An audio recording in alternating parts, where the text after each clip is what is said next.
The report in the Washington Post this morning says the White House is considering staff cuts of up to 50% in some agencies as the president's chief cost cutter lays out his case. You're sick of Elon Musk! Protesters across the country who oppose government funding cuts are increasingly targeting one person, Elon Musk. This is insane, and we cannot stand for this unelected person wielding almost unlimited power throughout our government. If we don't do it, America's going to go insolvent.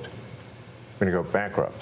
Musk on the offensive now, appearing with senior members of his Department of Government Efficiency. One by one, they recounted what they have found, including at the National Institutes of Health. We have 27 different CIOs. And so when you think about making great medical discoveries, you have to connect the data. Time out. You said 27 different chief information officers? Correct. Another target, the massive underground mine that's been used for decades to warehouse employee records and process them by hand.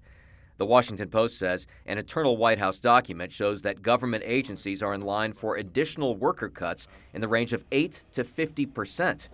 Democrats say this will end with cuts in popular government programs like Medicare and Medicaid, something the White House denies. The attack on the rule of law, the fact that more than 40 federal courts have had to intervene with restraining orders and preliminary injunctions to stop all of the lawlessness, people are outraged. But Musk is undaunted, saying his goal is to cut government waste and fraud by $4 billion a day. Unless this exercise is successful, the ship of America will sink.